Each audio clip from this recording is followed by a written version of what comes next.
Hey, so hello everyone, this is C. Akash Kandai and I hope every one of you is doing absolutely amazing. मैं कहूँ आपके CA के journey में कुछ बच्चे पास होते, कुछ बच्चे नहीं होते. पास और फेल के बीच के डिफरेंशिएटर के बारे में जानते हो? मैं बताता हूँ आपको आज. That is revision. अगर जो बच्चा क्लियर भी नहीं कर पाएगा ना, आप उनसे पूछोगे ना क्लियर क्यों नहीं कर पाया, तो वो बोलेगा मेरी क्लासेस शायद पेंडिंग रह गई थी या क्लासेस हो गई थी, मैं रिवाइज करने का मुझे टाइम नहीं मिला. मैक्सिमम बच्चों का ही होता है, रिवाइज ज्यादा बार नहीं कर पाया, रिटर्न प्रैक्टिस ज्यादा बार नहीं कर पाया. और है ना, ये रिविजन करने का बेस्ट तरीका क्या होता है? बिकॉज रिवीजन की तकलीफ क्या होती है, अपने को रिवीजन करने के पहले लगता है, डर लगता है कि सब्जेक्ट उठाएंगे तो याद आएगा नहीं आएगा, है ना. अब कुछ बच्चे उठा लेते तो बोलते हैं यार सर जितना हमने एक्सपेक्ट किया था उससे ज्यादा समय लग रहा है रिवीजन करने में, राइट. तो ये रिवीजन हमारा कम समय में बेस्ट तरीके से कैसे हो सकता है, उसकी स्ट्रैटेजी मैं आपको बताने वाला हूं, which is going to be useful for all the subjects, right. तो बताओ सर, मजा आ जाएगा. तो ये सब बताने के पहले अगर चैनल को सब्सक्राइब के बिना सुना, ना ना ना ना ना, पहले सब्सक्राइब करेंगे फिर सुनेंगे. उसके अलावा मेरे टेलीग्राम चैनल पे काफी सारी यूजफुल चीजें मैं शेयर करता हूँ सीए फाइनल को लेकर, नोट्स रिविजन वगैरह. तो अगर ज्वाइन करना तो डिस्क्रिप्शन बॉक्स में लिंक है, जरूर ज्वाइन कर लेना. अब बात करते हैं रिवीजन की. देखो मैं आपको 2-3 तरीके बताऊंगा रिवीजन करने के, जो आपको बेस्ट सूट करा आप उसको अप्लाई कर सकते हो. ठीक है, सबसे पहला होता है अगर आपको एफिशिएंट वे में रिवाइज करना है ना, the best way to do your first revision is using revision videos. होता पता है क्या, जैसे आपने सपोज फॉर एग्जांपल एफआर कर लिया. अब आपने एफआर 1 साल पहले किया था, जब किया तब शायद आपने क्लासेस अच्छे से अटेंड की होगी या जो भी डेली रिवीजन आपने किया होगा. अब लगता है, डर लगता है ना, मतलब ये ह्यूमन टेंडेंसी, डर लगता है कि उठाऊंगा तो याद आएगा कि नहीं आएगा. सबसे पहली बात, मान के चलना याद नहीं आएगा तो सर अब क्या करें, फिर तो क्लास करना वेस्ट हो गया. वेस्ट नहीं हुआ. जैसे फॉर एग्जांपल आपने मेरे से क्लास की 1 साल पहले क्लास कर ली, ठीक है. अब क्या करना, कोई भी टॉपिक उठाने के पहले, सपोज इंडिया 16 है, उठाने के पहले उस टॉपिक का रिवीजन वीडियो देख लेना. कहां से देखे रिवीजन वीडियो? अरे मेरे यूट्यूब पे ना सर्च करो इंडिया 16 आकाश कंदई, है ना, जो भी लेटेस्ट वीडियो देखे वो देख लेना. रिवीजन वीडियो देखा आपने. अब रिवीजन वीडियो में क्या करता हूं मैं, कंसेप्ट क्वेश्चन 2 चीज रिवाइज करवाता हूं. आपने कंसेप्ट देख लिया, होगा ऐसा कि आपको 50-60% रिकॉल हो जाएंगे कंसेप्ट, वो कंसेप्ट छोड़ देना. जो कंसेप्ट रिकॉल नहीं हुए 30-40% उसको मार्क कर लेना. और मैं तो रिवीजन वीडियो में क्वेश्चन भी रिवाइज करवाता हूं, तो क्वेश्चन का रिवीजन एक बार सुन लेना. फिर क्या करना है, जो कंसेप्ट रिकॉल हो गया उसका कुछ करने का जरूरत नहीं, जो रिकॉल नहीं हुआ उसको एक बार आप रीड करोगे और उसके बाद जो भी मैंने क्वेश्चन आपको बताया है उसको अच्छे से लिखकर प्रैक्टिस करोगे. अगर टाइम का कंस्ट्रेंट है तो स्क्रिबलिंग करके लिखना, 2-3 क्वेश्चन अच्छे से फैन प्रैक्टिस कर लेना. अगर टाइम है तो ज्यादा से ज्यादा क्वेश्चन की राइटिंग प्रैक्टिस करना. This can be the best. और मैं बता रहा हूं आपको, आपने जो चीज 1 साल पहले पढ़ी थी, जो आपको लग रहा था याद नहीं आ रही आपको खुद देखने से, रिवीजन वीडियो देखने के बाद रिकॉल हो ही जाती है.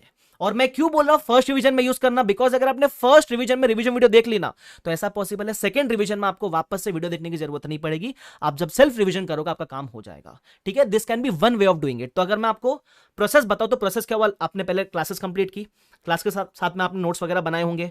फिर जब रिवीजन करने बैठोगे, first watch the revision video बराबर. उसके बाद आप जो भी कंसेप्ट रिकॉल नहीं हुआ उसको रिवाइज करोगे और क्वेश्चन की लिख के बकायदा प्रैक्टिस करोगे. Beat FR, beat AFM, beat audit, कोई भी थियरी भी होगा ना, थियरी में भी कंसेप्ट सुनना रिवीजन वीडियो से. जो कंसेप्ट रिकॉल नहीं हुआ उसको प्रैक्टिस करोगे और क्वेश्चन जो आपने फर्स्ट टाइम में क्लासेस की होगी तो मार्क की होगी ना, एक क्वेश्चन इंपॉर्टेंट है, नहीं किए तो सारे क्वेश्चन करना, उसमें कुछ क्वेश्चन रीड करना और जो आपको लगता है ना अच्छे क्वेश्चन को लिख के प्रैक्टिस करना.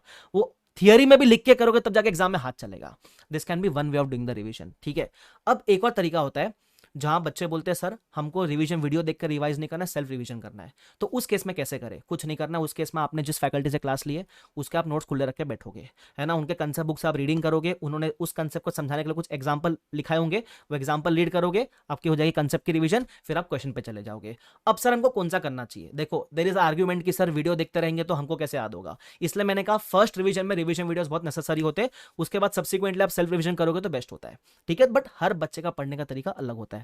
कुछ बच्चों को रिवीजन वीडियो से जल्दी समझता है, कुछ बच्चों को ऐसा लगता है नहीं जब तक मैं खुद नहीं करूंगा मुझे समझ में नहीं आता तो मैं खुद रिवीजन करूंगा. ठीक है, तो अगर आप मेरे से पूछोगे यूनिवर्सली जहां तक मैंने देखा है रिवीजन वीडियोस आर हेल्पफुल, तो आप पहले रिवीजन वीडियो देखना, उसके बाद सेल्फ रिवाइज करना. बहुत टाइम बचता है. लोगों को लगता है टाइम ज्यादा लग जाएगा, रिवीजन वीडियो देखूंगा खुद करूंगा. भाई टाइम बचता है, करके देखना, ये आपको जरूर हेल्पफुल रहेगा इन ऑल द सब्जेक्ट्स. ठीक है, तो इस तरीके से रिवाइज करोगे ना तो आपको टेंशन नहीं आएगा, क्योंकि आपको पता है यार जो चीज याद नहीं आएगी मैं रिवीजन वीडियो में देख लूंगा, हो ना.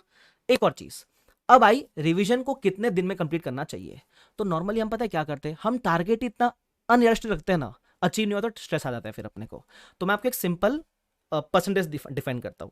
अगर कोई क्लास करने में आपको 200 आवर्स लगे हैं तो उसका 50 से 60% टाइम आपको फर्स्ट रिवीजन में लगेगा ही लगेगा। ठीक है, तो सपोज आपने एफआर की क्लास की 200 आवर्स की, तो फर्स्ट रिवीजन में आपको 100 घंटे से 110 घंटे के बीच में लगेंगे, इतने लगने ही है। तो आपको रिवीजन में इतना समय देना ही है। अब अपन क्या करते हैं, 200 घंटे की क्लास की है, हम सोचते हैं कि इसको 5 दिन में रिवाइज करेंगे। अरे भाई कैसे रिवाइज कर लोगे, नहीं होएगा वो। तो जितना समय आपको फर्स्ट टाइम में लगा उसका 60% टाइम टारगेट करना। अगला रिवीजन जब करोगे, जब सेकंड रिवीजन करोगे, तो 100 घंटे फर्स्ट रिवीजन में लगे, उसका 60% टाइम, दैट इज 60 आवर्स में आपका सेकंड रिवीजन होएगा। ठीक है, तो जब आपके टारगेट हो गए रियलिस्टिक, तो आपको अचीव करने में भी इजी होएगा, और वो जो होता है ना कॉन्फिडेंस लॉस की टारगेट अचीव नहीं होने पर जो होता है, वो भी नहीं होएगा आपके साथ। ठीक है, और आप बोलोगे सर मेरे पास टाइम कम है, मुझे कम टाइम में ज्यादा रिवीजन करना है। देखो, number of revisions don't matter, the quality matters. ठीक है, अगर आपको लगता है आपके पास जितना टाइम है उसमें आप 3 नहीं 2 रिवीजन कर पाओगे, यार 2 कर लो और ढंग से करो। ठीक है, मेरे को ऐसा लगता है। और एक इसके अलावा बोनस टिप, जब रिवीजन करोगे ना, प्लीज मार्क करते हुए चलो कि लास्ट 1.5 डेज में क्या पढ़ोगे। इसके ऊपर मैं वीडियो बहुत बार बना चुका हूं और वापस से बता रहा हूं, क्योंकि जो चीज आप अभी कंसाइज करोगे, 1.5 दिन में रिवाइज कर पाओगे, डेफिनेटली आपको एग्जाम में याद आएगा ही आएगा, वो मेरी गारंटी है। ठीक है, ध्यान रखना। तो ये सब बेसिक, ये सब देखो बेसिक चीज है, मैंने आपको कुछ नया आके नहीं बताया है, मैंने आपको जो बेसिक चीजें वो बताई है। लेकिन क्या होता है पता है, कभी कभी इतना स्ट्रेस होता है ना कि बेसिक चीजें भी क्लिक नहीं होती है। ठीक है, तो मेरी गारंटी आप ये फॉलो करके देखो, और ना मजा आए ना तो कुछ नहीं, मजा आएगा ही आएगा। ठीक है, चिंता मत करो। तो I hope this video was helpful. ये रिवीजन स्ट्रैटेजी आराम से यूज करना आपके लिए हमेशा हेल्पफुल रहेगी, और अपने ऊपर भरोसा रखना कि आपको चीजें याद आएगी। और है ना, ऐसा लगता है ना नहीं भी याद आ रहे तो कोई बात नहीं, इंसान का दिमाग है भाई, अपने को, मेरे को खुद को 2 दिन पहले पढ़ा हुआ चीज याद नहीं रहता है, तुम तो फिर भी स्टूडेंट हो, तो इंसान का दिमाग है भाई, अपन it is, we are used to forgetting things, it is bound to happen.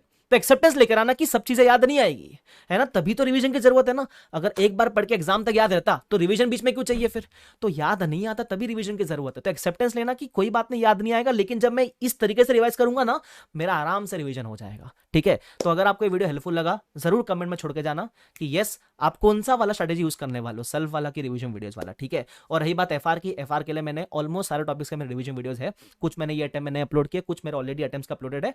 FR में ज्यादा वैसे चेंज होता नहीं है, तो आप वो आराम से वीडियोस रेफर करो, कोई टेंशन वाली बात नहीं है। और मैं कुछ डालता रहूंगा नया नया, तो मैं अपने टेलीग्राम पे अपडेट करूंगा, और मैं यूट्यूब पे ही अपलोड करने वाला, टेंशन आपको लेने का जरूरत नहीं है। ठीक है, तो I hope this was helpful. Thank you so much everyone, please keep working hard. Okay, bye bye everyone, take care, see you all, bye bye.